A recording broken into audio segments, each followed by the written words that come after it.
Hai hai hai, Assalamualaikum warahmatullahi wabarakatuh. Balik lagi nih tentunya sama Zara di sini teman-teman. Ayo siapa yang udah rindu ya? Kita mampir lagi tentunya di podcast RRI Jambi Inspirasi Indonesia. Nah teman-teman semua di studio Zara udah nggak sendiri dong ya, karena udah kelamaan sendiri gitu. Jadi teman-teman di sini Zara udah kehadiran nih dengan senang hati nih menyambut ya, ada Bang Andre Eko Rinjani ya Bang ya. Nah Bang Andre Eko Rinjani ini teman-teman merupakan salah satu ini ya utusan dari BPBD Jambi, di mana beliau adalah Kabid Kedaruratan dan Logistik BPBD Provinsi Jambi. Selamat pagi Bang. Selamat pagi, Assalamualaikum warahmatullahi wabarakatuh. Waalaikumsalam. Sehat Bang? Alhamdulillah. Sehat, ya. Walaupun di Jambi rada-rada cuacanya nggak karuan ya Bang ya. Kadang pagi panas, sore udah hujan gedebak-gedebu gitu. Masih sehat Bang? Alhamdulillah. Alhamdulillah ya Bang ya. Terus mengabdi ya. Nah ini teman-teman, jadi kalau kita lihat ya di fenomena-fenomena lingkungan kita ya, kalau di Jambi itu kan terkenal banget sama lahannya yang luas banget, plus lahan yang terdiri dari tanah-tanah gambut. Nah makanya kalau teman-teman semua kita flashback beberapa jejak itu kan di Provinsi Jambi, ada beberapa tahun yang kita mengalami kabut asap yang kita udah kelihatan kuning banget itu kan awan kita gitu. Dan ini salah satu hal yang harus kita waspadai setiap tahun ya Bang Andre ya. Nah tema kita pada pagi hari ini bakal ngobrol bareng Bang Andre nih, yaitu tentang karhutla di depan mata, siaga, tanggap, dan selamat. Nah nih Bang Andre, kalau kita ngomong-ngomong masalah kebakaran hutan dan lahan di Provinsi Jambi ini, itu selalu menjadi momok yang ditakutin juga setiap tahun gitu ya Bang ya.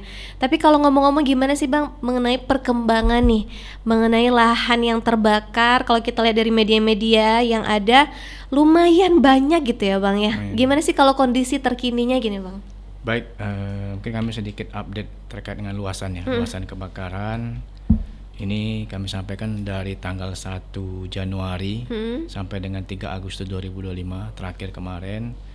Ini memang total luasan kebakaran di wilayah Provinsi Jambi itu sebesar 435,05 hektar. Dan ini memang seperti yang diketahui ini terdapat di beberapa kabupaten yang memang cukup viral ya kemarin, cukup menyita perhatian masyarakat, yaitu kejadian kebakaran di Desa Gambut Jaya di Kecamatan Sungai Gelam, Kabupaten Muara Jambi. Itu hampir 270 hektar yang telah terbakar. Dan juga ada di beberapa wilayah lain seperti Saralangun itu 71,60, di Kabupaten Tanjung Jabung Barat ini 63,80 hektar, terus Batanghari 17,96, Tebo 6 hektar, Merangin 3,7, dan Tanjab Timur 1,5. Ini yang data yang sudah masuk ke kami, yang memang sudah dilaksanakan pemadaman oleh tim dan juga sudah diukur luasan kebakarannya. Nah ini. Oh berarti yang terkategori luasan yang lumayan sangat luas itu di Muara Jambi. Di Muara Jambi. Wow, malah Tanjung Jabung Timur malah yang paling sedikit ya? Ya, Tanjung Jabung Timur tahun ini masih belum begitu masif terkait dengan kebakarannya. Dan itu terkategori hutan yang terbakar atau malah lahan spesifiknya itu tuh memang lahan masyarakat atau memang hutan pemerintah gitu? Sebagian besar lahan masyarakat, dan ini juga seperti dia sampaikan, memang yang dikhawatirkan itu ya daerah yang materialnya gambut. Nah, ini juga kemarin disampaikan pada saat kunjungan Bapak Menteri Lingkungan Hidup, yang dimana di situ juga ada pimpinan tinggi kami, Bapak Kepala Badan BNPB RI, Pak Lejen Suharyanto, dan juga Ibu Kepala BMKG kemarin hadir ke Jambi. Artinya mereka memang pemerintah pusat menaruh perhatian terkait dengan kejadian kebakaran di Provinsi Jambi. Dan kami sudah sampaikan, ini desanya Desa Gambut Jaya namanya. Memang gambutnya. Mana lagi lahan gambut ya. Memang di Provinsi Jambi ini merupakan 6 provinsi yang termasuk di Indonesia yang rawan kebakaran hutan dan lahan. Jadi memang yang ada penanganan khusus itu ada 6 provinsi, termasuk di Sumatera ini Provinsi Riau, Provinsi Jambi, Provinsi Sumatera Selatan, Kalimantan Selatan, Kalimantan Tengah dan Kalimantan Tenggara. Ini memang 6 provinsi yang menjadi perhatian khusus untuk penanganan karhutla. Makanya sempat ada kunjungan juga Bang ya untuk melihat bagaimana sih kesiapan dari ini penanganannya gitu ya Bang. Tapi kalau kita ini kan biasanya itu tuh identiknya ya Bang ya, kalau orang-orang bilang kan kita udah mau masuk bulan ber nih. Itu tuh kan biasa tuh memulai curah hujannya tinggi nih. Tapi kalau biasanya nih di Provinsi Jambi Bang, dari beberapa data track record tahun-tahun yang lalu itu siap siaga untuk karhutla itu biasa terjadi di bulan-bulan apa aja nih Bang? Baik, kita juga mitra kita BMKG Stasiun Jambi ini memang kita selalu update terkait dengan perkembangan baik itu musim hujan ataupun musim kemarau.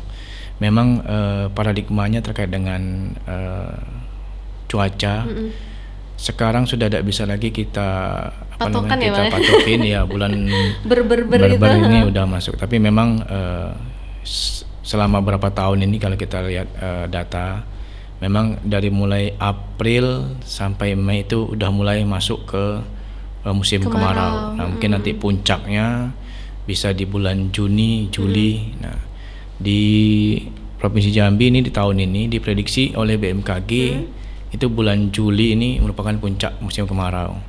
Agustus sudah mulai terdapat hujan dan penurunan. Tapi kita bisa lihat pada saat bulan Juli kemarin di pertengahan masih banyak hujan. Tapi di sekitaran tanggal 20 itu intensitas hujan berkurang dan masyarakat juga kayaknya masih kalau udah mulai kemarau udah ada kecenderungan untuk membuka lahan dengan cara dibakar. Nah, inilah biasanya kejadian kebakaran hutan itu. Jadi ini ibarat tuh menjadi fenomena yang terus mengulang jadinya Bang ya. Setiap tahun gitu masyarakatnya ngehnya udah musim kemarau nih. Lahannya jadi salah satu langkah cepat untuk ayo kita buka lahan nih. Iya, kayaknya gitu ya. Jadi memang kalau bahasa ada yang menyampaikan ini kado tahunan kalau karhutla ini. Tapi memang kita nggak bisa berpasrah diri karena maka kami juga setiap tahun kita laksanakan langkah-langkah dan upaya-upaya memang dalam upaya penanganan dan pencegahan kebakaran hutan dan lahan. Makanya memang setiap tahun kita adakan solusi permanen yang bisa kita terapkan agar cara ataupun langkah dan upaya masyarakat ini berubah dari membuka lahan dengan cara dibakar, dirubah dengan pembukaan lahan tanpa bakar. Ini juga ada kebijakan dan upaya-upaya yang dilakukan oleh pemerintah. Dan sejauh ini juga apa sih Bang udah langkah-langkah yang udah disampaikan kepada masyarakat? Karena kan kita juga melihat masyarakat ini banyak terkategori ya Bang ya. Ada yang memang di dekat kawasan benar gitu kan, artinya mereka lebih banyak terdampak, terpaparnya tidak hanya dari asapnya saja gitu kan, mungkin lebih dari itu. Sedangkan kita yang di masyarakat kota tidak terkena panasnya atau bahkan tidak tahu gitu kan Bang. Jadi apa sih Bang sosialisasi ke masyarakat terkait kategori-kategori masyarakat tersebut? Baik, upaya kita memang berdasarkan instruksi ataupun arahan dari Presiden. Memang kita sudah merubah pola dari langkah yang memadamkan ataupun penanganan, tapi kita ubah cara dengan upaya preventif, upaya pencegahan, upaya mitigasi. Jadi kita di Provinsi Jambi ini bisa dikatakan dari 6 tadi bisa dikatakan provinsi yang cukup berhasil dalam penanganannya, karena memang setiap tahun kita bisa menurunkan angka jumlah luasan kebakaran. Dan juga ini di tahun 2025 ini cukup banyak provinsi lain ataupun juga dari negara tetangga itu datang ke Jambi, itu semacam studi ataupun meniru langkah baik kita dalam upaya pencegahan. Nah, ini memang di tahun 2021 mungkin kami sampaikan di sini, kita udah coba laksanakan namanya upaya pencegahan dan kesiapsiagaan melalui pembentukan 62 pos di daerah rawan. Jadi pemerintah Provinsi Jambi melalui Bapak Gubernur, Komandan Satgas, ditunjuklah Bapak dan Rem selaku PH dan Satgas, kita bentuk 62 pos pencegahan, di mana memang upayanya yang dilaksanakan adalah upaya sosialisasi, upaya edukasi, patroli, sambang kepada masyarakat dan menginformasikan kepada masyarakat bahwa tidak boleh lagi membuka lahan dengan cara dibakar, apalagi di musim kemarau, karena memang ditakutkan akan terjadi penyebaran dan masyarakat tidak dapat mengantisipasi terjadinya luasan kebakaran. Nah, ini kita tempatkan di situ personil gabungan TNI, Polri, BPBD, Manggala Agni yang tugasnya tidak memadamkan api, tapi tugasnya lebih ke upaya preventif tadi, upaya pencegahan. Jadi sudah turun ke desa-desa yang selama ini kita petakan dianggap rawan. Selama berapa tahun di situ sering kejadian kebakaran, kita turunkan petugas, personil untuk melaksanakan sosialisasi. Turun, ada masyarakat lagi bersawah, bertani, kita berikan, kita kunjungin, kita sosialisasikan, kita informasikan terkait dengan maklumat daripada Kapolri, maklumat dari Kapolda terkait dengan penanganan pada saat karhutla. Di situ juga kita sampaikan terkait dengan hukuman ataupun sanksi apabila mereka tetap melaksanakan pembakaran. Artinya memang ini kita lakukan dengan upaya-upaya persuasif, upaya-upaya pendekatan supaya masyarakat dapat edukasi, dapat informasi. Nah, sekarang di tahun 2025 ini ada lagi upaya melalui kegiatan-kegiatan kerohanian, keislaman. Contoh kayak pada saat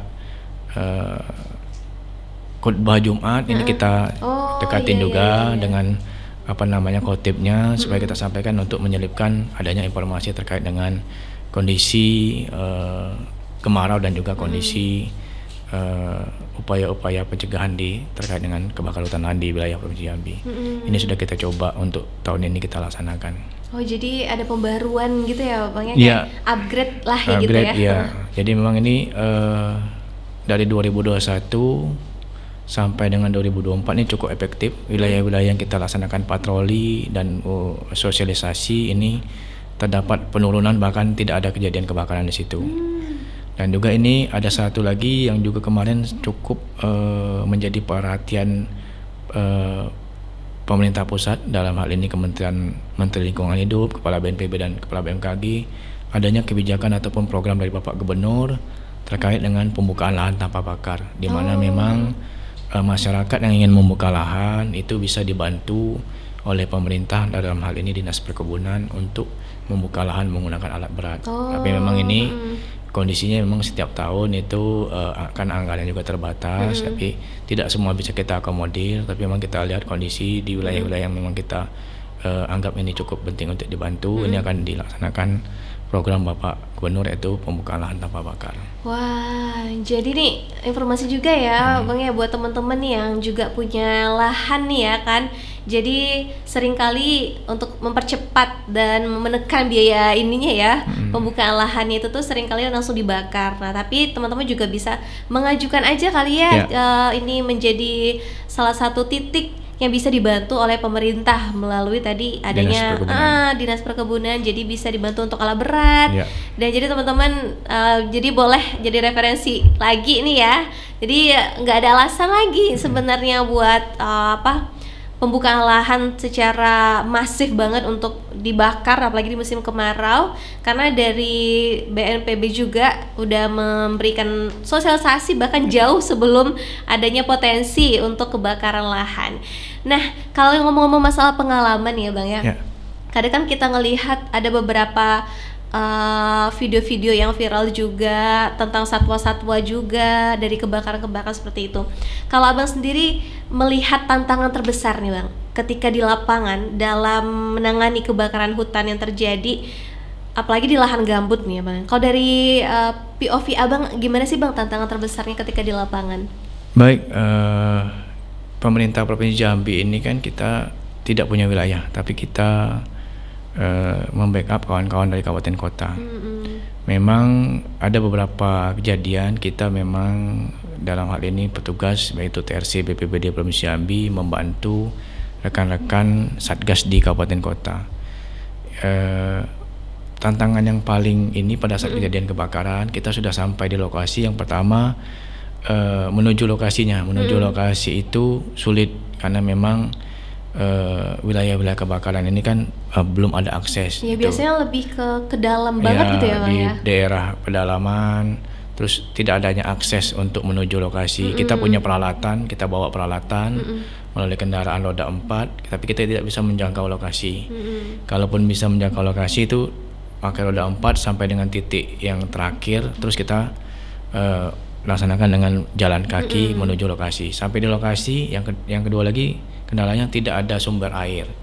Karena memang kan upaya pemadaman ini kawan-kawan itu bawa peralatan seperti mesin pompa, terus selang, nozzle untuk memadamkan, tapi sumber airnya tidak ada sebagai upaya untuk memadamkannya. Nah ini memang ada tapi sumber airnya terbatas, ada tapi sumber airnya jauh dari titiknya. Nah ini memang kendala-kendala yang sering dihadapi oleh kawan-kawan. Terus adanya perubahan angin pada saat kita memadamkan, tahu-tahu terjadi perubahan angin yang memang ini cukup membahayakan bagi kawan-kawan petugas. Nah, ini memang gunanya perlunya komunikasi terus kerjasama dari petugas, dan kami juga di lapangan ini kita tidak sendiri. Memang BPBD ini selalu bersama Satgas, bersama-sama, terutama dari rekan-rekan TNI Polri dan Manggala Agni, yang memang Manggala Agni ini memang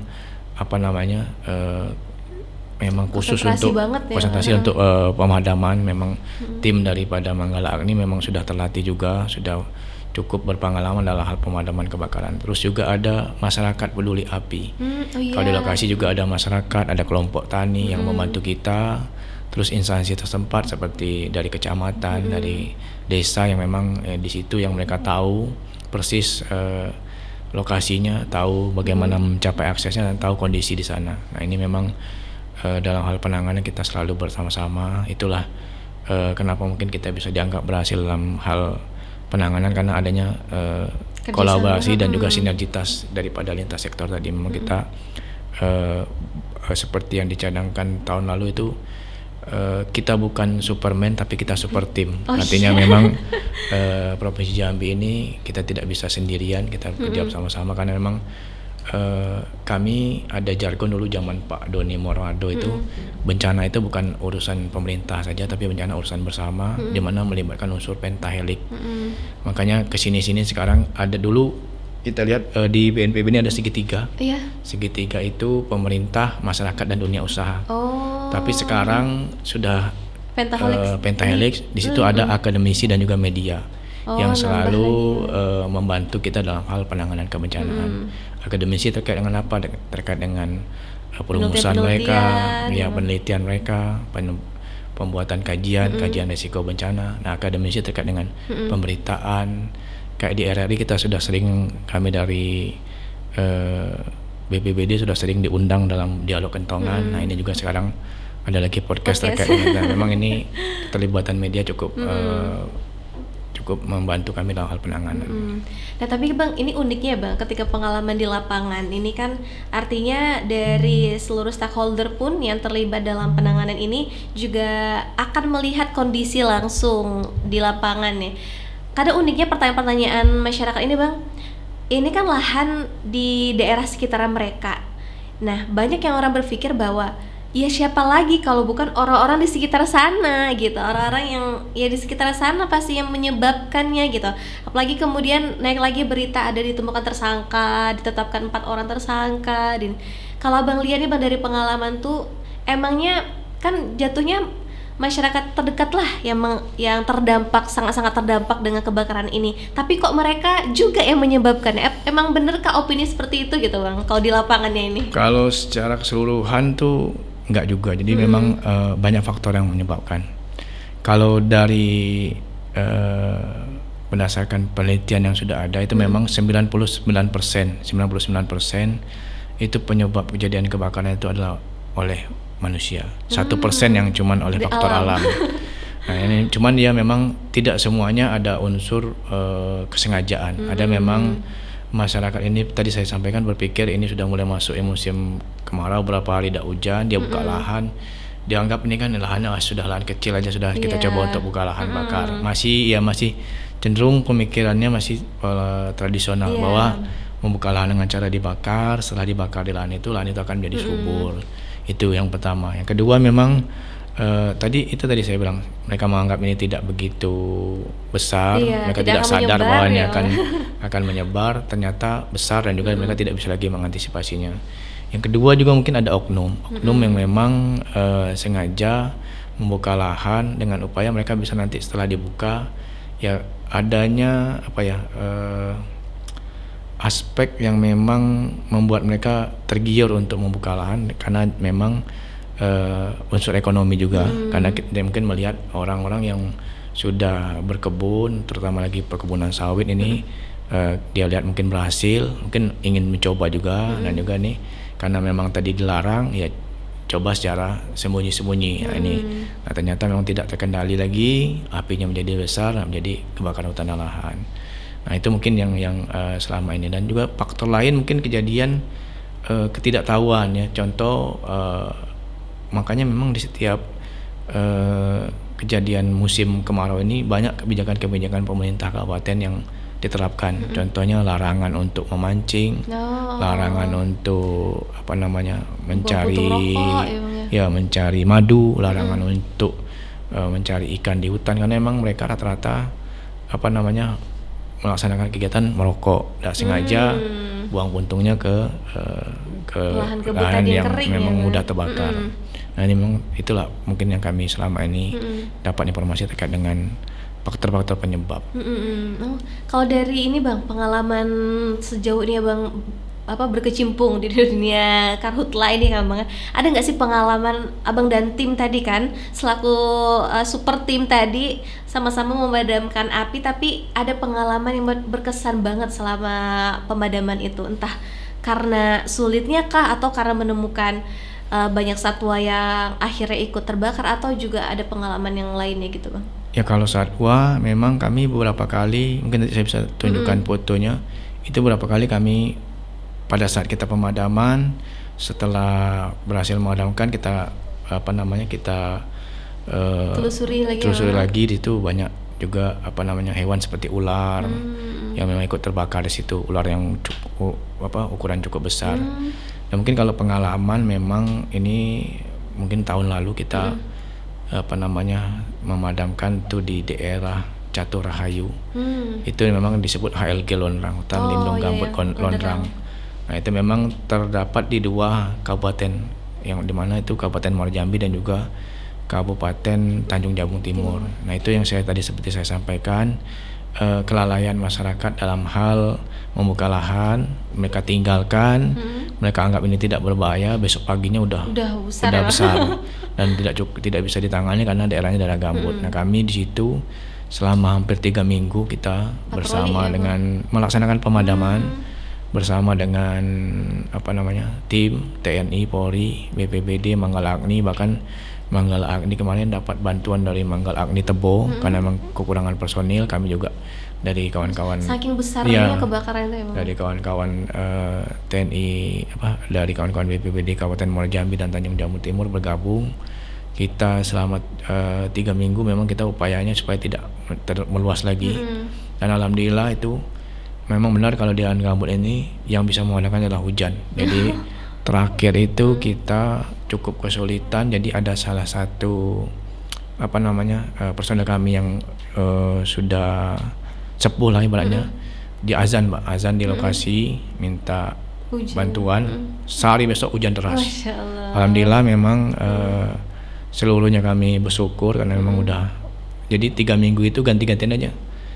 Sebagian pulang nanti gantian ya. Nah ini memang kita upayakan untuk tidak terjadi penyebaran, dan itu alhamdulillah dibantu oleh Allah, kita diberikan hujan lebat dan alhamdulillah kita bisa pulang. Sudah 3 minggu pulang kita pulang juga karena misinya udah kacau terus sebenarnya, tiap malam takut apinya terus jadi menjalar. Kawan-kawan istirahat malam, paling pagi berangkat lagi pemadaman, sore pulang. Jadi memang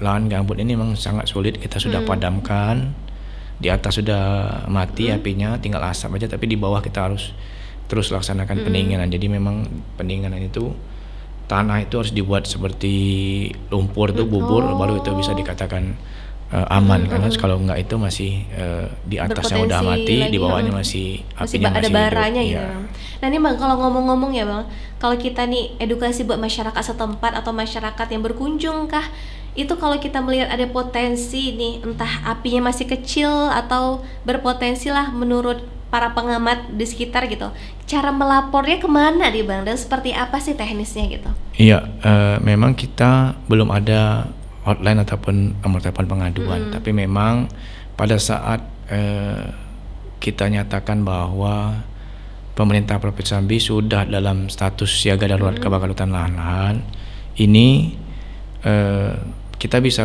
menetapkan status apabila sudah ada 2 atau lebih kabupaten kota yang menetapkan status. Artinya provinsi itu dianggap posisinya status siaga darurat itu kalau ada udah 2 atau lebih kabupaten kota. Maka kita tetapkan status, kita laksanakan penetapan melalui SK Gubernur, SK status dan juga SK personil, dan juga kita laksanakan apel. Nah setelah apel ini itu biasanya ditunjuk Bapak Danrem selaku PLH dan Satgas. Nah memang di sini kita libatkan seluruh, tadi saya sampaikan di Satgas itu seluruh sektor ada. Nah disitulah kita jajaran terbawah kita itu adalah Babinsa dan Babin Kamtibmas yang ada di setiap desa. Jadi memang perpanjangan tangan Satgas adalah Babinsa dan Babin Kamtibmas. Pastinya masyarakat di desa itu pasti tahu siapa Babinsa mereka, siapa Babin Kamtibmas mereka. Mereka pasti akan menyampaikan laporan kalau memang adanya kejadian api kebakaran ataupun ada hal-hal yang mencurigakan, misalnya mungkin ada oknum yang mencurigakan, ini kok mereka masuk ke dalam hutan terus keluar terus masuk lagi bawa ransum macam ini kan aktivitas yang mencurigakan, aktivitas yang memang kita anggap ini cukup membahayakan, bisa dilaporkan langsung ke Babinsa dan Babin Kamtibmas tempat. Nanti Babinsa dan Babin Kamtibmas mungkin akan berkoordinasi dengan Satgas Kabupaten terkait dengan upaya-upaya lain apabila sudah ada. Biasa kami ada namanya Alkom, ada HT yang bisa menginformasikan langsung ke Satgas yang ada di provinsi terkait dengan upaya apakah penanganannya melalui pemadaman personil darat, apakah nanti bisa melalui personil udara yang memang kita setiap tahun kita siagakan heli, yaitu heli patroli maupun heli waterbombing. Makanya kalau kita lihat nih teman-teman, sadar atau enggak ya, kalau kita lihat di Provinsi Jambi ini udah berseliweran nih heli-heli untuk mengangkut para air itu. Dan kita juga bersyukur banget beberapa hari ini di Jambi diguyur hujan asli ya Bang, ya, bukan modifikasi itu Bang? Kalau berdasarkan data ini dari tanggal 28 sampai 31 itu pelaksanaan operasi modifikasi cuaca. Artinya kalau yang di tanggal 28 sampai 31 terjadi hujan itu merupakan hasil dari operasi modifikasi cuaca. Tapi kalau kemarin mungkin memang hujan alami, karena memang ada petir-petirnya, ada geledeknya ya. Dan ini kita lihat per hari ini juga alhamdulillah nggak ada laporan titik hotspot ya Bang ya. Dan itu jadi himbauan juga nih buat teman-teman juga bahwa upaya preventif juga udah dilakukan ya Bang ya sebelum bakar gitu. Bahkan on the spotnya aja juga udah berbagai upaya dilakukan dari pihak-pihak terkaitnya. Jadi sama-sama kita rangkul juga pihak-pihak instansi yang udah membantu, dan kembali lagi kesadaran kita nih sebagai masyarakat yang sudah teredukasi ya Bang ya. Dan untuk cara pelaporan tadi juga udah disampaikan sama Bang Andre, teman-teman semua, jadi udah bisa diterapin juga kalaupun ada indikasi mencurigakan dari seseorang gitu ya kan. Dan ini juga bisa membantu sama-sama menyelamatkan paru-paru ya, menyelamatkan banyak kesehatan masyarakat juga. Nah kalau dari Abang nih Bang, ada nggak sih pesan-pesan buat masyarakat yang menonton nih Bang? Baik, terkait dengan pesan mungkin kami atas nama pemerintah Provinsi Jambi, kita sudah laksanakan upaya maksimal dalam hal penanganan kebakaran lahan di wilayah Provinsi Jambi, di mana Pak Gubernur konsentrasi sekali terkait dengan karhutla ini. Memang kita tidak mau dianggap provinsi yang unggul, yang menyumbang terbesar terkait dengan kebakaran lahan. Alhamdulillah selama 4 tahun ini kita berhasil untuk menekan, untuk menurunkan luasan kebakaran, dan ini juga akibat juga partisipasi baik masyarakat dalam hal membantu kawan-kawan kami yang sedang melaksanakan tugas di 62 pos di 8 kabupaten yang kita anggap rawan, karena ada 8 kabupaten yang memang menjadi perhatian. Tapi sepertinya di pusat ada 6 provinsi prioritas, kita juga ada 3 atau 4 kabupaten prioritas, mana memang itu bermateria gambut, di mana ada Muara Jambi, Tanjung Jabung Timur, Tanjung Jabung Barat, dan Sarolangun. Nah, selain itu juga kita anggap cukup rawan, tapi tidak serawan yang daerah gambut. Kami juga sudah laksanakan langkah-langkah pencegahan, penempatan personil, pembentukan satgas, dan juga rakor-rakor yang melibatkan dunia usaha, karena memang ini kita seperti kemarin penekanan dari Bapak Dandim selaku PLH dan Satgas, dunia usaha ini bergerak di bidang perkebunan dan kehutanan itu harus ikut terlibat aktif. Utamanya mereka mensiagakan regu pemadam kebakaran dan peralatan di wilayah mereka. Apabila ada kejadian kebakaran di sekitaran wilayah atau terdekat dengan wilayah mereka, walaupun bukan di kawasan mereka, itu mereka wajib untuk membantu menurunkan baik personil maupun peralatannya. Makanya memang kita dari segi Sarplas dan juga RPK masing-masing perusahaan, kami untuk minta untuk kesiapan dan laporannya kepada masyarakat juga sampaikan ini cukup baik dalam hal menyambut dan juga menerima para satgas ataupun personil yang turun ke lapangan, yang mana memang mereka melaksanakan sosialisasi, patroli dan himbauan. Memang tujuannya adalah untuk menekan terjadinya kebakaran hutan dan lahan. Dan juga disampaikan tadi pada masyarakat bahwa ada program dari Bapak Gubernur terkait dengan pembukaan lahan tanpa bakar. Namun memang ini anggarannya juga terbatas, tapi ini juga cukup membantu masyarakat dalam hal upaya pembukaan lahan dengan menggunakan alat berat. Dan ini mungkin bisa nanti dihubungin kawan-kawan dari Dinas Perkebunan, dan ini berbagai macam upaya yang kita laksanakan dengan niat untuk yang disampaikan Pak Gubernur adalah 2025 Jambi bebas asap. Mudah-mudahan juga prediksi BMKG tahun ini walaupun kemarau tapi ada hujannya, artinya kemarau basah, tidak seperti di 2019 dan 2015 yang memang kita takutkan itu kemaraunya cukup panjang. Nah, ini tahun 2025 ini mudah-mudahan sesuai dengan prediksi yang disampaikan oleh BMKG, walaupun kemarau tapi ada hujannya. Jadi kita juga dalam hal penanganan tidak terlalu berat dalam hal petugas yang ada di lapangan. Oke, nah nih jadi buat teman-teman juga jangan sampai nih Bang ya kita menyambut kemerdekaan nih di bulan Agustus ya. Biasanya kalau dahulu kita baca sejarah ya kita melawan para penjajah. Kali ini kita jangan sampai melawan para api ya. Jadi jangan sampai deh teman-teman. Mudah-mudahan 17 Agustus langitnya biru. Iya. Danginnya harus biru, jangan sampai merah asap gitu. Nah jadi buat teman-teman juga yang punya kekhawatiran mungkin ya, punya pengalaman juga dalam aksi cepat tanggapnya juga dalam penanganan api ini ketika kebakaran di lahan kamu kah atau di lahan yang kamu kunjungi, kamu juga boleh cerita-cerita aja nanti di kolom komentar juga ya teman-teman. Dan saya ucapin terima kasih banyak juga buat Bang Andre sudah berbagi pengalaman dan edukasi juga buat kita semua anak-anak muda juga.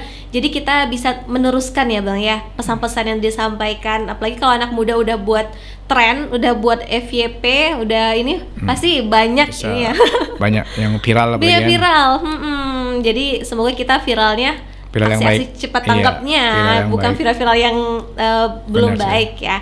Oke teman-teman semua, jadi buat kamu yang juga pengen bercerita selanjutnya dan menjadi narsum kita nih di podcast RRI Jambi juga boleh banget komen-komen aja, cerita-cerita aja, dan nantikan kita untuk cerita selanjutnya.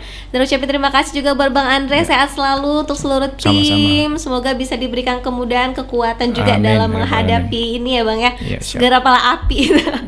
Nah teman-teman, gak terasa waktu kita udah harus pamit nemenin kamu, dan kita juga minta maaf ya apabila ada tutur kata bahkan perilaku yang kurang berkenan. Sampai jumpa di podcast RRI Jambi selanjutnya. Assalamualaikum warahmatullahi wabarakatuh. Dadah.